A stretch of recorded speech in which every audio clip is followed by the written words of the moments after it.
Hello everyone, welcome back. तो हमने पिछली क्लास में कहां तक पढ़ लिया था? हमने मैक्सवेल की थ्योरी तक पढ़ लिया था। मैक्सवेल ने क्या बोला था? सिंपल अगर मैं बोलूं, जो ईएमआर है मतलब इलेक्ट्रोमैग्नेटिक रेडिएशन, वो उनका क्या है? Wave nature. तो इस थ्योरी के हिसाब से हम काफी फिनोमिना एक्सप्लेन कर पाए थे। जैसे मैक्सवेल की थ्योरी से हम रिफ्लेक्शन, रिफ्रैक्शन, डायफ्रैक्शन, काफी फिनोमिना, इंटरफेरेंस, मतलब हमें काफी सारे जो फिनोमिना थे उनको एक्सप्लेन कर पा रहे थे इस मैक्सवेल की थ्योरी से। लेकिन हुआ क्या? देखो, हमारा क्या काम है? हर कोई बंदा क्या कहता है? दूसरे के में कमी ढूंढना। तो हमारे तब आए प्लैंक्स महाशय जी। प्लैंक ये साइंटिस्ट बहुत बड़े साइंटिस्ट थे, एक तरह से लगा लो कि इन्हीं से ही क्वांटम मैकेनिक्स या क्वांटम केमिस्ट्री की शुरुआत हुई। जो सबसे पहला वर्ड क्वांटम ही आया, जो तुम पढ़ते हो कि क्वांटम मैकेनिक्स, नाम ही सुना होगा कि ये बहुत ही मुश्किल होता है, बोलते हैं। देखो यहां तक हमारा क्या था अभी तक? Generally classical mechanics. Classical mechanics क्या बोलती है कि वेव नेचर को सपोर्ट करती है एक तरह से क्लासिकल मैकेनिक्स। जो प्लैंक्स है ना, इन्हीं से ही एक तरह से लगा लो क्वांटम मैकेनिक्स की शुरुआत हुई थी। यहां से हमारा मतलब एक तरह से चेंज आया था from classical mechanics to quantum mechanics. अब बात क्या हुई? देखो प्लैंक्स जो था, प्लैंक्स ने कहा बहुत बढ़िया, तुम्हारी जो थ्योरी है इन सबको एक्सप्लेन कर पा रही है, बहुत बढ़िया बात है। लेकिन प्लैंक ने कहा कि बताओ एक बार तुम ब्लैक बॉडी रेडिएशन को एक्सप्लेन करके बताओ। भाई अपने फिनोमिना से अगर तुम्हारा इतना बढ़िया फिनोमिना है या तुम्हारी इतनी बढ़िया एक्सप्लेनेशन है, तो उससे तुम ब्लैक बॉडी रेडिएशन के बारे में बता के दिखाओ भाई। चलो ये नहीं, तुम फोटो इलेक्ट्रिक इफेक्ट के बारे में बता दो।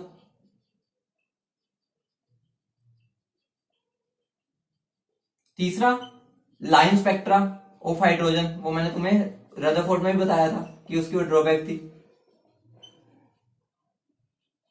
और क्या बोला? हीट कैपेसिटी ऑफ सॉलिड्स,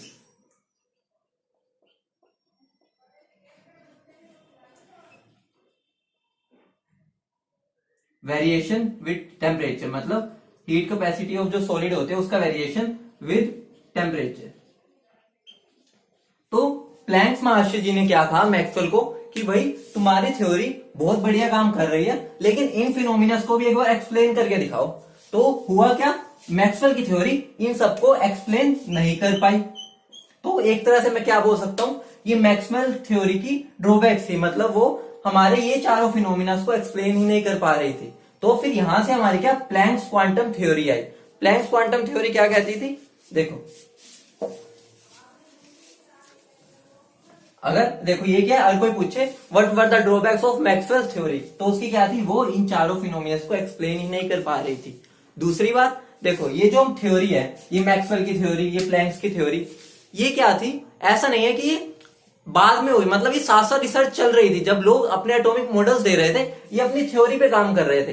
इन्हीं थ्योरीज को यूज करके जो थे हमारे साइंटिस्ट, वो एटॉमिक मॉडल्स प्रपोज कर रहे थे। जैसे इसके बाद हम बोहर्स मॉडल पढ़ेंगे। बोहर्स मॉडल ने क्या किया? बोहर जो हमारे साइंटिस्ट थे, उन्होंने इनकी थ्योरी को यूज करके सारे अपने एक्सपेरिमेंटल रिजल्ट्स किए। मतलब ये theory side by side world में दूसरे कोने में कहीं ना कहीं हो ही रही थी। ठीक है, जो ये थ्योरी है मैक्सवेल थ्योरी, प्लैंक्स थ्योरी, ये सारी वर्ल्ड में किसी दूसरे कोने में चल ही रही थी साथ साथ। ये नहीं है कि ये पहले आई फिर उसके बाद वो वहां पर बोहर अपना काम कर रहे थे, यहाँ पर थ्योरी चल रही थी। मतलब सारे साइंटिस्ट अपना अपना काम कर रहे थे। उसके बाद क्या हुआ? Planks theory. प्लैंक्स थ्योरी के बारे में मैंने थोड़ा सा तुम्हें बताया ही था। प्लैंक्स क्वांटम थ्योरी या प्लैंक्स थ्योरी बोल लो। देखो होता क्या है, प्लैंक्स ने क्या कहा? प्लैंक ने बोला कि जो हमारी इलेक्ट्रोमैग्नेटिक रेडिएशन है ना, वो क्या है? उसका पार्टिकल नेचर होता है, एक तरह से समझ लो। देखो उसने क्या बोला, जो ईएमआर है इलेक्ट्रोमैग्नेटिक रेडिएशन, उनका क्या पार्टिकल नेचर है। उन्होंने क्या कहा कि उनका क्या पार्टिकल नेचर है, मतलब वेव नेचर नहीं है। उन्होंने ईएमआर का पार्टिकल नेचर सपोर्ट किया। अगर तुम ईएमआर से थोड़ा रिलेट हमेशा करके चलोगे लाइट को, मतलब उन्होंने क्या बोला? लाइट का पार्टिकल नेचर होता है। ठीक है, तो उन्होंने क्या चीज कही कि देखो उनके माइंड में ये चीज आई कहां से? एक छोटा सा मैं तुम्हें एक्सपेरिमेंट बताता हूं, उससे उन्होंने आइडिया लिया कि भाई ये तो नहीं हो सकता कि इसका वेव नेचर नहीं है। ठीक है, वो हम आगे भी पढ़ेंगे, एक बार थोड़ा आइडिया ले लेते हैं। देखो प्लैंक्स थ्योरी का जन्म कहां से हुआ? देखो तुम मान लो एक आयरन है, आयरन की कोई ट्यूब है, ठीक है, उसको तुम हीट कर रहे हो, आग लगा रहे हो, आग, ठीक है, हीट कर रहे हो, ठीक है, आयरन की रोड है, हीट कर रहे हो, तो होता क्या है, हमें पता है वो क्या होने लग जाती है, रेड, ठीक है, वो रेड हुई, ठीक है, जो हम उसको जलाते हैं, देखा होगा तो तुम्हारे सामने की बात है, वो क्या रेड कलर आ गया उसका। अब देखो मैक्सवेल थ्योरी क्या कह रही थी कि हमारी जो एनर्जी है वो कॉन्टिन्यूस चलती है, मैंने तुम्हें बताया था उस दिन भी कि कॉन्टिन्यूस एनर्जी चलती है वेव के साथ ही, ठीक है, तो उसमें क्या, उसके अकॉर्डिंग क्या होना चाहिए था कि हमारा जो कलर देखो रेड हुआ, अगर मेरे कॉन्टिन्यूस है तो वो रेड होना चाहिए, फिर और डार्क रेड, और डार्क रेड, मतलब क्योंकि कॉन्टिन्यूस एनर्जी हम उसको दे रहे हैं, तो जो एनर्जी है अगर वो कॉन्टिन्यूस है वेव की तरह, तो वो क्या होना चाहिए था, रेड से डीप रेड की तरफ जाना चाहिए था, लेकिन बहुत सरप्राइजिंग रिजल्ट क्या था, रेड से क्या होता है व्हाइट, व्हाइट से फिर होने लग जाता है ब्लू।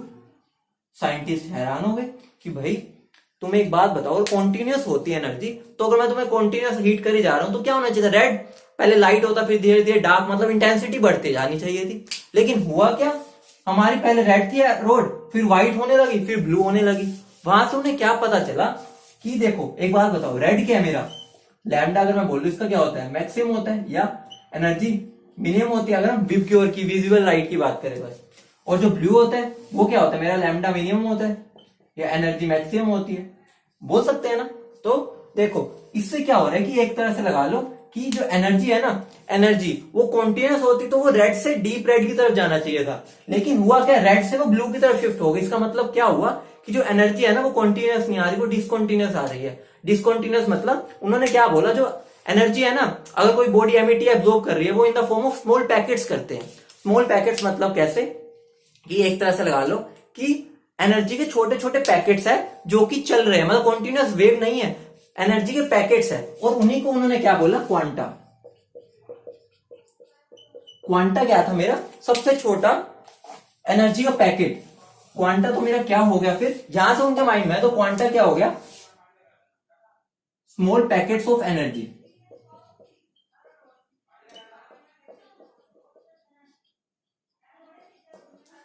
उन्होंने क्या बोला कि एनर्जी जो है वो क्वांटा की फॉर्म में चलती है। अब जो देखो अभी मैं खड़ा हूं, मेरी तरफ जो लाइट तुम्हें दिख रही है, हमें क्या लग रहा है वो कॉन्टिन्यूस लाइट आ रही है, लेकिन एक्चुअल में क्या होता है, ये लाइट कॉन्टिन्यूस नहीं, in the form of small packets ही आ रही है मेरी तरफ, लेकिन इनका नंबर इतना ज्यादा है कि मुझे लगता है कि वो कॉन्टिन्यूस आ रही है। देखो एग्जाम्पल देखो, मान लो मैं तुम्हें यहाँ पे खड़ा, तुम गेम्स तो खेलते हो, वाइस सिटी खेलते हो, सैलेंड्री, अब तो और भी बढ़िया बढ़िया आ गई, हमारे टाइम पे तो पहले हम ज्यादा वही खेलते थे, ठीक है।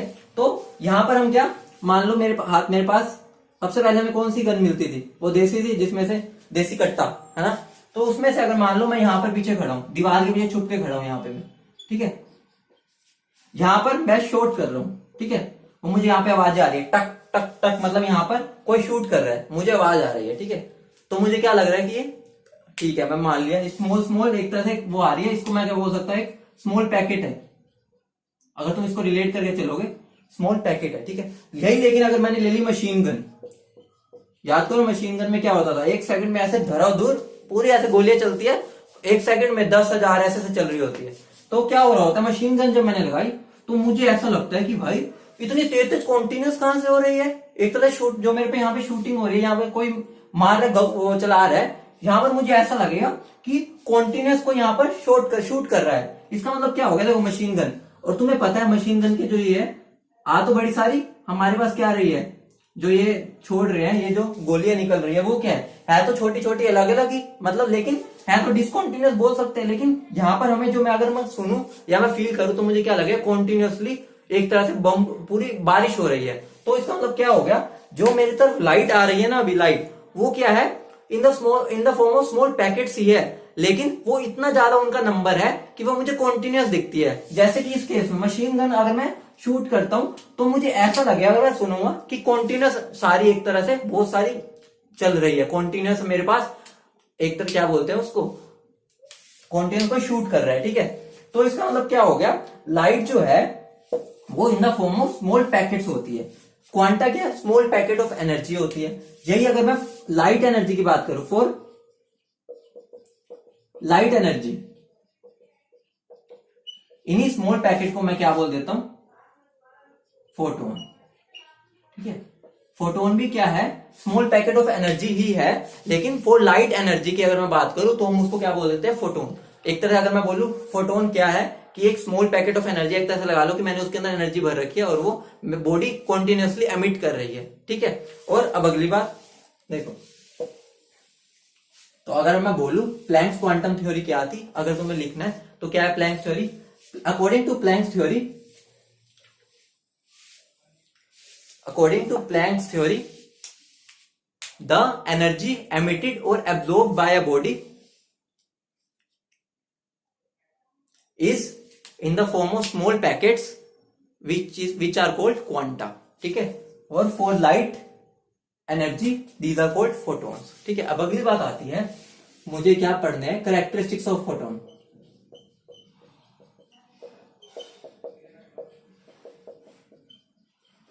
अगर मैं इसको एक बस 2-3 वर्ड्स में कम से कम बोलना चाहूँ तो क्या बोलूंगा मैं, कि जो मेरी इलेक्ट्रोमैग्नेटिक रेडिएशन है उनका क्या है, पार्टिकल नेचर। अगर मैं कम से कम वर्ड्स में एक्सप्लेन करना चाहूँ तो मैं क्या बोल सकता हूँ, जो इलेक्ट्रोमैग्नेटिक रेडिएशन है उनका पार्टिकल नेचर है, ठीक है। उसने प्लैंक ने इसी को बेसिस लेके चला था। तो अगर मैं कैरेक्टरिस्टिक्स की बात करूं तो मैं क्या बोलूंगा, जो फोटोन है ना, फोटोन इनकी क्या होती है, जो स्पीड ऑफ लाइट के इक्वल होती है। तो क्या होगा, photons travel with the speed of light, जो कि कितनी होती है 3 × 10⁸ मीटर पर सेकेंड। लेकिन ये किसमें, इन वैक्यूम, ठीक है। याद रखना, वैक्यूम की बात कर रहा हूं। वैक्यूम में जो उसकी स्पीड होगी वो क्या होगी, स्पीड ऑफ लाइट के इक्वल। अगला पॉइंट क्या है, इन द मीडियम क्या होता है, velocity changes, frequency changes,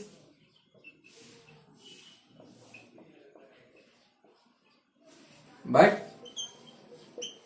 marker change कर,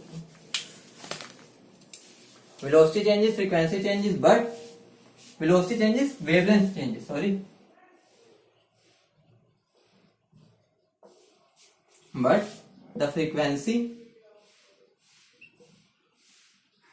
remains constant। मतलब क्या हुआ, देखो मेरा अगर मैं लिखना चाहूं तो मेरा क्या होता है, mu is to C by lambda. तो इसका मतलब क्या है, जब मैं किसी मीडियम में एंटर किया तो मेरा जो फोटोन है उसकी स्पीड भी चेंज होगी, लेकिन और लैम्डा भी चेंज होगा, लेकिन जो इसमें चेंज आएगा इसमें चेंज आएगा वो एक दूसरे को कैंसिल आउट कर देता है, और जिसकी वजह से मेरे क्या, ये क्या रहता है, कांस्टेंट। तो याद रखना, फ्रीक्वेंसी अगर कोई बोले कि फोटोन की जो अगर हम क्या चीज कांस्टेंट रहती है, अगर हम मीडियम चेंज करें तो क्या आएगा, मेरा सी क्या होगा, चेंज होगा, मतलब उसकी स्पीड, लैम्डा मतलब वेवलेंथ चेंज होगी, लेकिन जो मेरी फ्रीक्वेंसी है वो क्या रहेगी, कांस्टेंट। और तीसरा पॉइंट क्या है, the rest mass of photon is 0। वैसे तो फोटोन शांति से नहीं बैठता, वो एक तरह से फॉर्म, एनर्जी की फॉर्म ही है, लेकिन फिर भी उसका हमने क्या आर्बिट्रेरी मान रखा है कि rest mass of photon is 0। कैसे, देखो तुम्हें आइंस्टाइन इक्वेशन पता है, एम क्या होता है, M is equal to M not 1 minus V square by C square होता है, ठीक है। देखो रेस्ट मास अगर मैं बोल रहा हूं, रेस्ट मतलब क्या होगा, वेलोसिटी इसकी क्या होगी 0, ठीक है। वेलोसिटी अगर 0 हो गई तो 1 माइनस क्या हो गया 1, M is equal to M not, और हम एम नोट किसके इक्वल लेते हैं, 0। अगर मैं बोल दूं इसकी स्पीड ऑफ लाइट है तो 1 माइनस 1 क्या हो जाएगा 0, तो क्या हो जाएगा m0, m divided by m not divided by 0 क्या होगा, इन्फिनिटी। तो मास एक तरह से इन्फिनिटी को अप्रोच कर जाएगा, लेकिन हमें पता है कोई भी चीज स्पीड ऑफ लाइट से इक्वल नहीं चलती होती। फिर भी अगर हम बोलें कि अगर हमारी स्पीड ऑफ लाइट के इक्वल हो जाए तो m क्या हो जाएगा, इन्फिनिटी को अप्रोच कर जाएगा, ठीक है। और अगर यहाँ पर मेरी वेलोसिटी 0 मतलब रेस्ट पे है, तो मेरी वेलोसिटी 0, 1 माइनस 0 क्या हो जाएगा 1, तो m is equal to M not, और एम नोट क्या है, मेरा रेस्ट मास जो कि 0 लेते हैं, ठीक है। अब बात आती है, ये तो उसकी कैरेक्टरिस्टिक्स थी।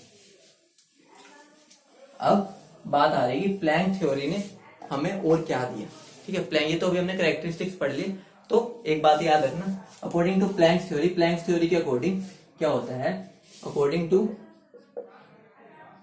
Planks theory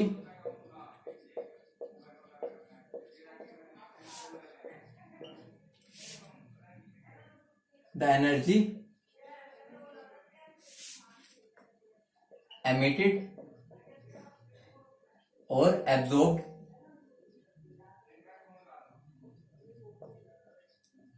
by a body is directly proportional to the frequency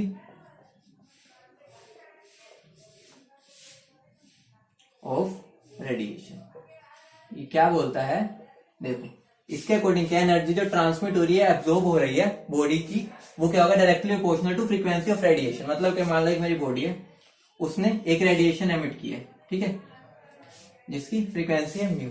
तो अगर अब मुझे इस रेडिएशन की एनर्जी निकालनी है तो मेरा ई क्या होगा, डायरेक्टली प्रोपोर्शनल टू म्यू।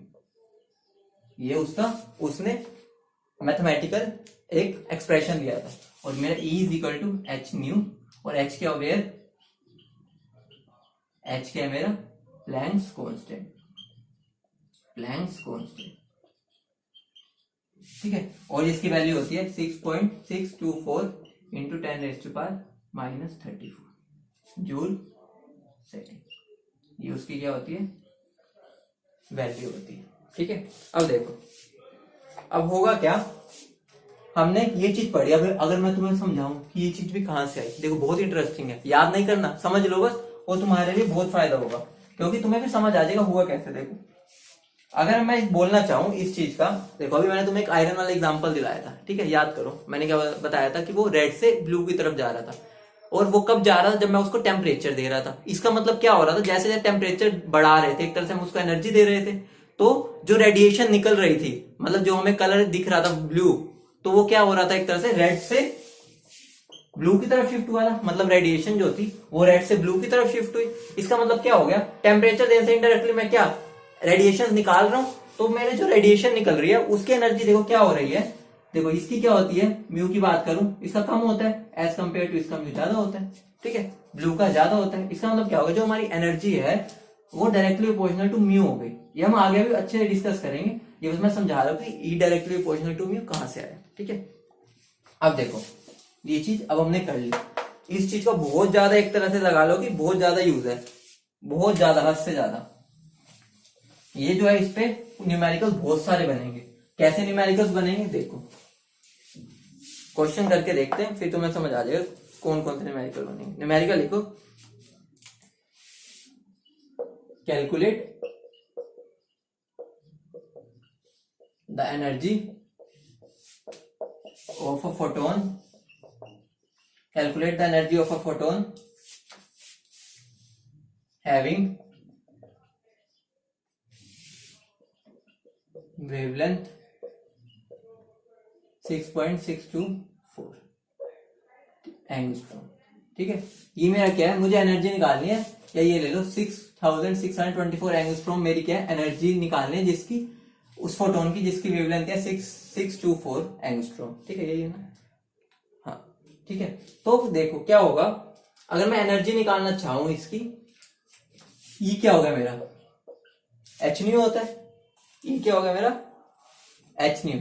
अब देखो अगर मैं निकालना चाहूं E is equal to H nu को क्या लिख सकता हूं मैं, सी बाय लैम्डा। पता है तुम्हें म्यू क्या होता है, सी बाय लैम्डा होता है, ये रिलेशन हमने पहले पढ़ रखे हैं, तो मैं इसको ऐसे लिख सकता हूं।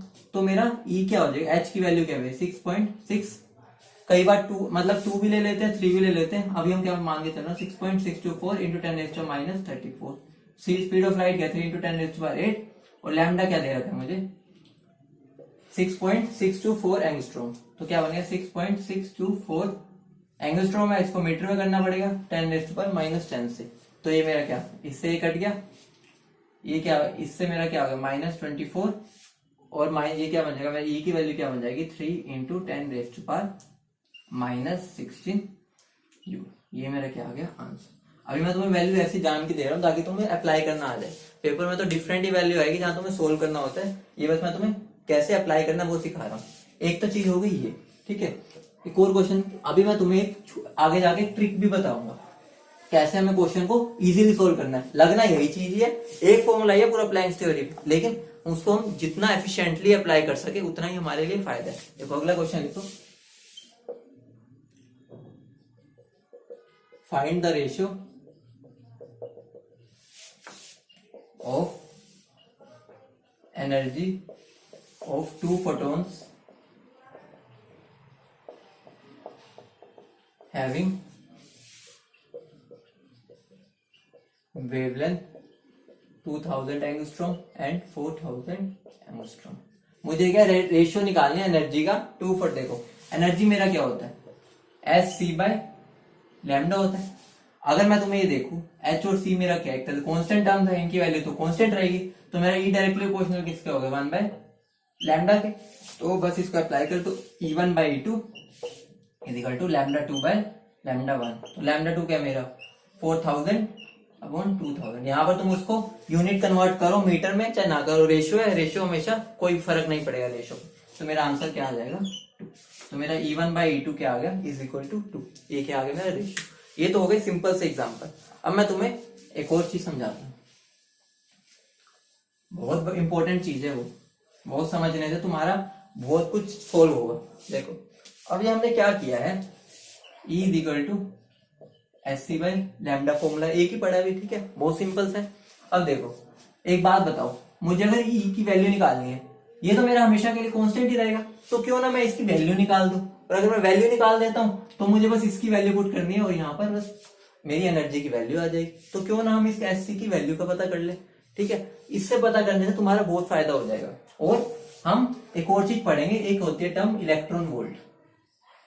इलेक्ट्रॉन वोल्ट ये क्या कहती है कि मेरा कोई, अगर मेरा एक इलेक्ट्रॉन है, उस पे एक मेरा इलेक्ट्रॉन है, ठीक है, उस पर अगर मैं इलेक्ट्रिक फील्ड, एक पोटेंशियल डिफरेंस मेंटेन कर रहा हूं या एक पोटेंशियल डिफरेंस जनरेट कर रहा हूं उस पे, ठीक है, एक पोटेंशियल डिफरेंस जनरेट किया ऑफ 1 वोल्ट, तो इस जो मेरा ये इलेक्ट्रॉन है उस पे उसकी कितनी एनर्जी होगी, उसी को हम इलेक्ट्रॉन वोल्ट बोलते हैं, ठीक है, 1 इलेक्ट्रॉन वोल्ट बोलते हैं। तो देखो 1 इलेक्ट्रॉन वोल्ट एक तरह से बोल सकते हैं एनर्जी ही है, बस वो एक डिफरेंट यूनिट है जूल। तो 1 इलेक्ट्रॉन वोल्ट मेरे किसके इक्वल होता है, इक्वल टू चार्ज ऑफ, इसके इक्वल होता है charge of an electron. 1 electron volt की वैल्यू क्या होती है 1.6 इंटू 10⁻⁻19 जूल होती है, ठीक है। तो अब अगर मैं यहाँ पर 1 electron volt minus 1.6 into 10⁻⁻19 joule होती है, ठीक है, अगर मैं इसकी वैल्यू निकाल लूं, ठीक है, H अगर मैं बोलूं एच सी की मेरी वैल्यू होती है 1240 इलेक्ट्रॉन वोल्ट नैनोमीटर या 12400 इलेक्ट्रॉन वोल्ट एंगस्ट्रॉम। ये मेरी क्या होती है एच सी की वैल्यू होती है इन इलेक्ट्रॉन वोल्ट। अब मुझे क्या करना है, अगर मैं यहाँ पुट कर दूंगा तो मेरी ई की वैल्यू क्या आ जाएगी 1240 अपॉन यहाँ पर क्या होगा लैम्डा इन नैनोमीटर, यहाँ पर बस अप्लाई कर देना। और जो मेरी इसकी यूनिट आएगी इसमें वो क्या आएगी एनर्जी इलेक्ट्रॉन वोल्ट में आएगी मेरी इसकी, ठीक है। और मैं इसको क्या बोल सकता हूँ, और किसके इक्वल हो गया E electron volt is equal to 12400 upon lambda in angstrom. ये भी मेरी किसमें आएगी इलेक्ट्रॉन वोल्ट में वैल्यू आएगी मेरी, ठीक है। बहुत सिंपल है। अब हमारा देखो कितना काम आसान हो जाएगा अगर हम इससे करते हैं। सेम है, कुछ फर्क नहीं है। देखो ज्यादातर तुम्हारे जो क्वेश्चन होंगे इलेक्ट्रॉन वोल्ट में पूछे होंगे। देखो मान लो मेरी एनर्जी इलेक्ट्रॉन वोल्ट में निकल गई, उन्होंने जूल में पूछ रखी है, तो मुझे क्या बस उसको इससे मल्टीप्लाई कर देना है, क्योंकि 1 इलेक्ट्रॉन वोल्ट तो एक्चुअली 1.6 इंटू 10⁻⁻19 जूल है ही। तो मेरा जो आंसर आएगा उसको हम मल्टीप्लाई कर देंगे। अब देखो ये चीज तुम्हारे लिए कितनी एफिशिएंट है, तुम्हारा कितना काम आसान करेगी। तो अब हम क्या करेंगे, अभी हमने देखो जो फॉर्मूला का एक तरह शॉर्टकट टाइप बनाया वो भी हमने देखो क्या बना लिया, E is equal to 1240 divided by lambda in nanometer. ये मेरे किस में आएगा एनर्जी इसमें। अगर मैं यहाँ एंगस्ट्रॉम ले रहा हूं तो यहाँ पर एक और जीरो आ जाएगा, ठीक है। ये मैंने किसको किस में कन्वर्ट किया, is equal to S C by lambda से मैंने क्या इसमें कन्वर्ट कर लिया। अब मैं क्या इस पे क्वेश्चन दिखाता तुम्हें, देखो कैसे तुम्हारे लिए कितना हेल्पफुल रहेगा ये। कैसे हेल्पफुल रहेगा करने को। तुम ऊपर नॉर्मल एग्जाम भी लेकर कर सकते हो, लेकिन इस तुम्हारे देखो मैं बताता हूँ कहाँ तुम्हें हेल्प करेगा ये मेरा। क्या निकालना है मुझे, find the energy of a photon having lambda is equal to 620 nanometer. ठीक है, दोनों तरीके से करके दिखाता हूँ, जो तुम्हारा मन करे वो उठा लेना, ऐसा नहीं कि मैं फोर्स कर रहा हूँ, तुम्हें जो इजी लगे। देखो एटॉमिक स्ट्रक्चर में करना आसान है, वो सब आसान है, मतलब क्वेश्चन सब कर लेंगे। अब यहाँ पर क्या होगा कि तुम उसको कितने इजी वे में कर रहे हो, या तुम कई कैलकुलेशन में, इंटर कन्वर्जन में, या तुम यूनिट्स कन्वर्जन में कोई गलती तो नहीं कर रहे, क्योंकि फॉर्मूला एक ही है, ये सबको आता है, उसको अप्लाई करना एक ढंग होता है, वो तुम्हें सीखना है। ठीक है, तो अब देखो मेरा इसमें नॉर्मल से करवा, देखो E is equal to S C by lambda होता है मेरा, तो ये क्या हो गया मेरा, H क्या है मेरा 6.624 होता है, नॉर्मल ले लो, 6.6 से भी हम काम चला लेते हैं, 6.624 भी ले सकते हो, 6.6 हम एक डिजिट तक काम चला लेते हैं, क्योंकि हमें हाथ से कैलकुलेट करना है। ये भी ध्यान रखना, तुम कैलकुलेटर को उठाना मत, क्योंकि तुम्हारा क्या, जितना तुम हैंड हाथ से प्रैक्टिस करोगे उतना तुम्हारा क्या फायदा है, आगे एग्जाम में तुम जल्दी कैलकुलेशंस कर पाओगे। ठीक है, तो कोशिश क्या करो कि हाथ से ही करो। तो ये क्या हो गया मेरा, S C by lambda, lambda क्या मेरा 620 सॉरी इंटू 10⁻⁹ आ जाएगा, क्योंकि नैनोमीटर में मीटर में करना पड़ेगा मुझे। तो ये क्या बन गया मेरा 6.6 into 10⁻34 into 3 into 10⁸ divided by 6.20 into 10⁻7 हो जाएगा। ठीक है, अब मेरा ये क्या बन गया 6.6 इंटू 3 अपॉन 6.2 इंटू 10⁻, ये क्या बन जाएगा -34 15, ये क्या बन गया मेरा -19। तो ये को सोल्व करो तो क्या आ जाएगा, देखो 3 1 सा 3 2 सा पॉइंट, इसको हम लगभग 3 मान सकते हैं, तो 3, ये अप्रोक्स मेरा क्या आ जाएगा 2.2 इंटू, ये क्या 3 1 सा 3 2 सा सॉरी, तो ये मेरा क्या 2 पे, और ये कितना चला जाएगा मेरा 3.3, मेरा आ जाएगा 3.3 इंटू 10⁻⁹ जूल, मेरा आंसर आ जाएगा अप्रोक्स। ऑब्जेक्टिव में तुम्हारा एक फायदा क्या होता है कि तुम्हें लगभग आंसर, देखो ये वाली वैल्यू जो होगी चारों आंसर में डिफरेंट ही होगी नॉर्मली, जब ज्यादातर क्वेश्चन में तुम्हारा बस ये देखो इस वैल्यू से आंसर का आइडिया हो जाएगा, और ये भी तुम्हारी ज्यादा डिफ्लेक्ट होगी नहीं, 3.3 आ जाएगा, अगर तुम इसको एग्जैक्ट करोगे तो 3.32 हो जाएगा, मतलब लगभग वो सेम ही होगा, रेंज ज्यादा बड़ी डिफरेंस होगा, 0.1 0.2 का डिफरेंस होता है, वो तुम्हारे आंसर से पता चल जाएगा। अब मैं अगर करता हूँ, देखो हमारे उस फॉर्मूले से, कौन सा 1240 अपॉन लैम्डा इन नैनोमीटर्स, और ये कि मेरा क्या बन जाएगा, देखो ये क्या बन गया मेरा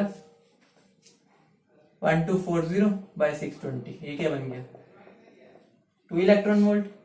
अगर मैं इसको मल्टीप्लाई कर दूंगा 1.6 इंटू 10⁻⁹, तो क्या बन जाएगा मेरा 3.2 इंटू 10⁻⁹ जूल। देखो इससे और इससे करने में तुम्हें खुद दिख रहा होगा कितना टाइम सेव हो रहा है। यहाँ पर तो मैं डायरेक्ट किया, ये तो मैंने तुम्हारे लिए लिखा, मुझे बस ये चीज स्टेप करना था, बस एक स्टेप, तुम्हारा आंसर तैयार हो गया। देखो कितना तुम एफिशिएंटली क्वेश्चन को कर सकते हो। तुम्हें क्या प्रैक्टिस ही ऐसे करनी है कि तुम क्वेश्चन में, एक क्वेश्चन में कितना टाइम बचा सकते हो। ठीक है, देखो अब इसके अंदर देखो हमें सोल्व करने में थोड़ा टाइम लग जाता है, और हमारा एक आधा पावर इधर उधर भी हो जाती है। तो मैं प्रेफर, मतलब मेरी प्रेफरेंस तो ऐसे करने की होती है, बाकी तुम इससे भी कर सकते हो जिससे तुम कंफर्टेबल हो। मेरे से अगर सजेशन लोगे तो मैं कहूंगा कि तुम उसी से ट्राई करो, तुम्हारा टाइम सेविंग होगा, जिससे तुम कहीं और किसी और क्वेश्चन में लगा पाओगे, क्योंकि एक एक सेकंड कीमती होता है उस टाइम पर। ठीक है, अगला क्वेश्चन लिखो, calculate the energy of, calculate the energy of 100 photons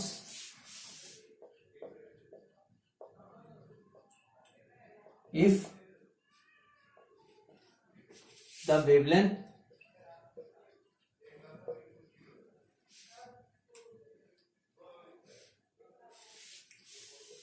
of the light emitted is 2000 angstrom. ये मेरा क्या है, एनर्जी ऑफ 100 फोटोन। देखो एक और बात शायद मैंने पीछे नहीं बताई, देखो मेरा अगर मैं एक फोटोन की बात कर रहा हूं, फॉर 1 फोटोन, मेरी एनर्जी क्या होती है एस सी बाय लैम्डा। लेकिन अगर मैं फॉर एन फोटोन्स की बात कर रहा हूं, एन फोटोन्स, उसकी एनर्जी क्या होगी, is equal to N S C by lambda, where N is equal to कोई भी होल नंबर फ्रॉम 1 2 3 4 5 6 7 8। ठीक है, यहाँ पर इस चीज की बहुत ही ज्यादा अहमियत है। इससे हमें क्या पता चल रहा है, जो एनर्जी है वो क्वांटाइज्ड है। क्वांटाइज का कैसे पता चल रहा है, देखो एन की वैल्यू या तो होगी 1 एस सी बाय लैम्डा या 2 एस सी बाय लैम्डा या 3 एस सी बाय लैम्डा। यहीं से हमारा इसी एनर्जी से हम ये बोल सकते हैं कि इससे हमें उसका क्या डिसकंटिन्यूअस नेचर दिख रहा है, या मैं क्या बोल सकता हूं, मुझे क्वांटाइजेशन दिख रही है। ठीक है, यहीं पे समझा देता हूं, आगे टाइम बच जाएगा। ठीक है, देखो E is equal to N S C by lambda, इसका मतलब क्या हो गया, जो बॉडी है वो जो फोटोन्स एमिट कर रही है वो उनका नंबर क्या होगा 1 2 3 4, मतलब क्वांटाइज्ड है। मतलब एनर्जी जो है या तो एस सी बाय लैम्डा होगी, ये नहीं होगा कि 0.5 एस सी बाय लैम्डा होगी। क्यों, क्योंकि जो मेरा एन है, एन की वैल्यू ही क्या कोई होल नंबर होगी, 1 2 3 4 5 6 7 8 9 10। यहीं से ही हमारा क्वांटाइजेशन वर्ड है। क्वांटाइजेशन मतलब क्या होगा कि एनर्जी क्या होगी क्वांटा की फॉर्म में या फिक्स्ड होगी। मतलब ये नहीं कि हम कोई भी वैल्यू ले सकते हैं, जैसे कॉन्टिन्यूस में होता है। अगर हम कॉन्टिन्यूस वेव की बात करें, वेव क्या होती है कॉन्टिन्यूस। और हमने क्या बोला पैकेट्स क्या होंगे, देखो अगर तुम मार्केट में जाते हो तुम क्या बोलते हो कि भाई मुझे 1 चॉकलेट दे दो, 2 चॉकलेट दे दो, 1.5 चॉकलेट थोड़ी मांगते हो। वो अब 1.5 चॉकलेट वो ना कहते ना कि हम घर में खा रहे होते हैं अपनी बहन से खींच लेते हैं, वो तो तुम्हारे एक तरह से होगा कि तुम वैसे, अगर तुम मार्केट में जा रहे हो वहां पर तुमने कभी बोला कि 1.5 चॉकलेट दे दो, 1 चॉकलेट, 2 चॉकलेट, 10 चॉकलेट, 5 चॉकलेट यही लेते हो। तो वैसे इसमें होता है। एक और चीज तुम समझ सकते हो इधर, देखो बहुत बढ़िया चीज है, इसको मैं एक और तरीके से मैं समझा सकता हूँ। जो हमारी क्वांटाइजेशन का मतलब क्या है, मान लो ये मेरी एक, तुम ऊपर खड़े हो यहाँ पर, ठीक है, खेल रहे हो, ये खड़े तुम अपने टेरिस पे, तुम्हारे यहाँ पर रैंप है, ठीक है, और दूसरा बच्चा खड़ा है टेरिस पे, उसकी क्या है सीढ़ी है, ठीक है, सीढ़ी है। इसकी लेंथ क्या है, हाइट क्या है मेरी 10 मीटर लगा लो, ठीक है। अगर अब मैं यहां से, इसका नाम रख लो रामू, और एक है मेरा बंदा जो खड़ा है शामू, ठीक है। रामू क्या अगर बॉल फेंकेगा यहां से नीचे, तो अगर मैं बोलूंगा कि इस बॉल की अगर मैं एनर्जी निकालना चाह रहा हूं, या एनर्जी बोल लो, या कौन कौन से उसकी हाइट क्या हो सकती है एनर्जी बोल लो, तो एनर्जी मेरी एक तरह से क्या हो सकती है, देखो हर पॉइंट पे उसकी हाइट क्या आ रही है डिफरेंट, मतलब इनफाइनाइट नंबर ऑफ उसके स्टेप्स हो सकते हैं चलने में, ठीक है। लेकिन जब मैं यहां से फेंकूंगा, या तो मेरी बॉल यहां आएगी, ठीक है, या यहां पर आएगी, या बॉल यहां आएगी, या यहां आएगी, या यहां आएगी, या यहां। ये नहीं है, मतलब एक तरह से लगा लो कि मेरी 1 n इज इक्वल टू 1 हो गया, n is equal to 2, n is equal to 3, n is equal to 4, n is equal to 5, n is equal to 6। मतलब क्या हो गया, अगर मैं बात करूं इसकी, जो जैसे जैसे नीचे गिर रही है उसका मतलब क्वांटाइज्ड है, क्वांटाइज्ड स्टेप्स है ये सारे। मतलब ये नहीं है कि मैं 1.5 स्टेप पे फेंक सकता हूं, मैं ऊपर से आवाज मारू भाई मुझे 5.5 स्टेप पे दे दे, ऐसा नहीं हो सकता। लेकिन यहां पर क्या हो रहा है, देखो सारे क्या है, ये कॉन्टिन्यूस है। अगर मैं बॉल नीचे गिरूंगा तो कॉन्टिन्यूस मैनर में ही नीचे जाएगी। और यहाँ पर क्या हो रहा है, एक तरह से स्टेप्स मैंने एनर्जी फिक्स कर दी हर एक स्टेप की, एनर्जी इन द, इसमें हम पोटेंशियल एनर्जी बोल सकते हैं। क्यों, क्योंकि वो हाइट पे ही होता है, ठीक है। पोटेंशियल एनर्जी यहाँ पर अलग, यहाँ पे अलग, लेकिन वो ये बात अलग है कि उसकी वैल्यू क्या होगी, कुछ डिसकॉन्टिन्यूस फिक्स्ड होगी। यहाँ पर देखो इनफाइनाइट नंबर ऑफ स्टेप्स हो सकते हैं उसके पास, ठीक है। समझ आई कॉन्टिन्यूस और डिसकॉन्टिन्यूस का मतलब क्या है। वेव क्या होती है कॉन्टिन्यूस, जैसे इस केस में अगर मैं पार्टिकल नेचर की बात कर रहा हूं तो मैं डिसकॉन्टिन्यूस बात कर रहा हूं, मतलब कि हर एक स्टेप पे अलग ही मेरी एनर्जी की वैल्यू होगी, ठीक है। अब देखो, अब मैं 1 फोटोन के लिए अगर मेरी इतनी आ रही है, तो मेरे फॉर n फोटोन मैंने बताया ही था, तो क्या हो जाएगा n S C by lambda.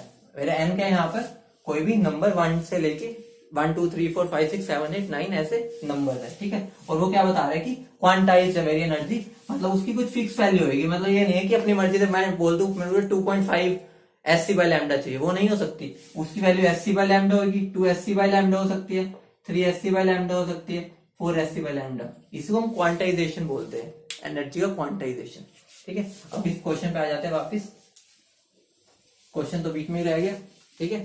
अब देखो एनर्जी क्या 100 फोटॉन्स की निकालनी है, wavelength of light emitted is 2000 angstrom.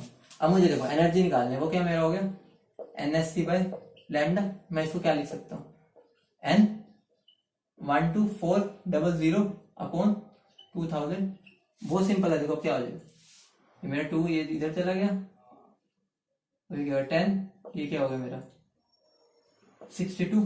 तो मेरा क्या हो गया, एनर्जी इज इक्वल टू कितने फोटॉन थे 100 इंटू 62/10, क्या बन गया मेरा 620 इलेक्ट्रॉन। अगर मुझे जूल्स में निकालने को बोला तो क्या हो जाएगा 1.6 इंटू 10⁻90 से मल्टीप्लाई कर दो, मेरा आंसर क्या हो जाएगा, ये क्या होगा मेरा आंसर। ठीक है, देखो इससे हमारा कैलकुलेशन, देखो कुछ ऐसा कैलकुलेशन वाली चीज आई नहीं जो मुश्किल हो, जो हाथ से ना हो सके। तो देखो इसमें कितना टाइम हमारा बच रहा है। अब अगला देखते हैं, अगला क्वेश्चन। अगला क्वेश्चन क्या है मेरा,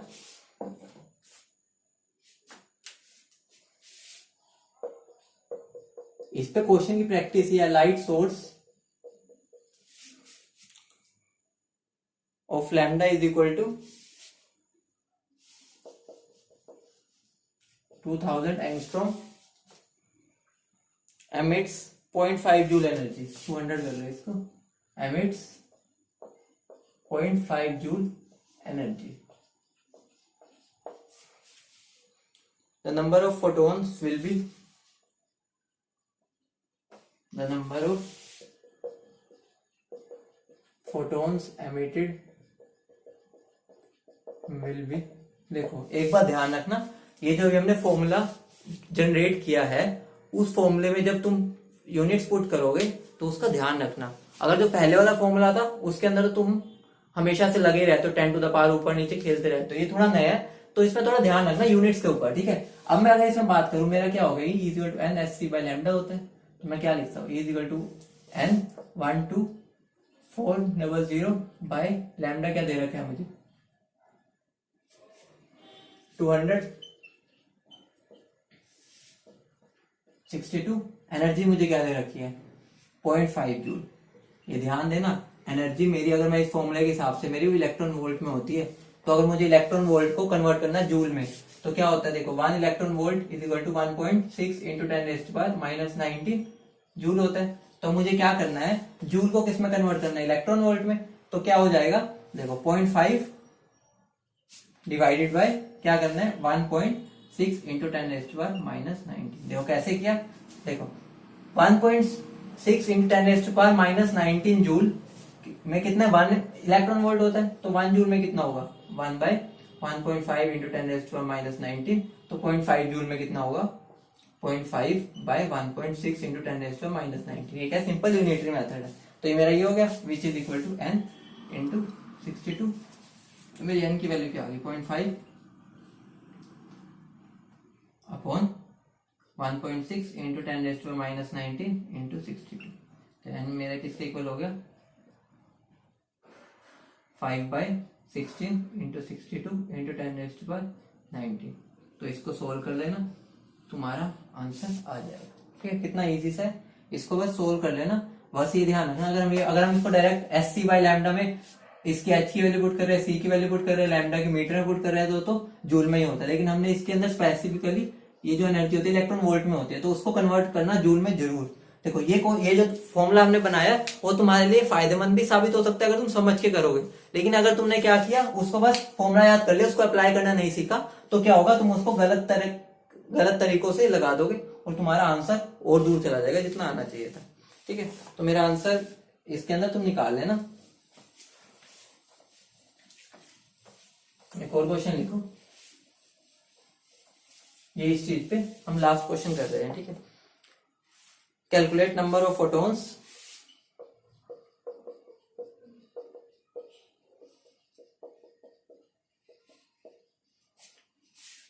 having lambda is equal to 400 nanometers required to obtain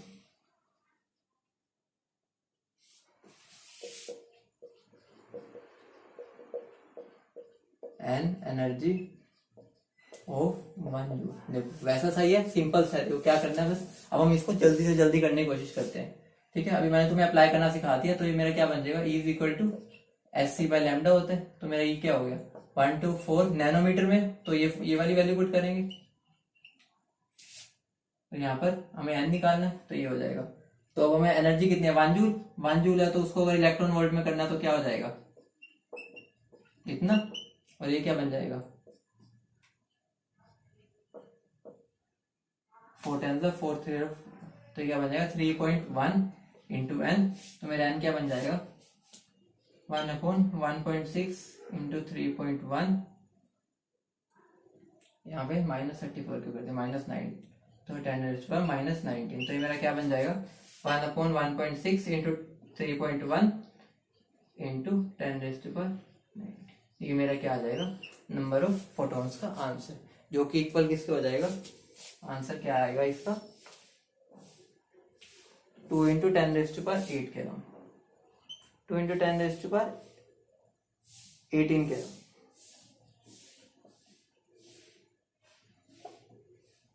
देखो तुम यहाँ से खुद वैसे आइडिया लगा सकते हो, देखो 16 3 का क्या होता है 48, तो इसकी वैल्यू क्या हो जाएगी, चलो कर ही लेते हैं।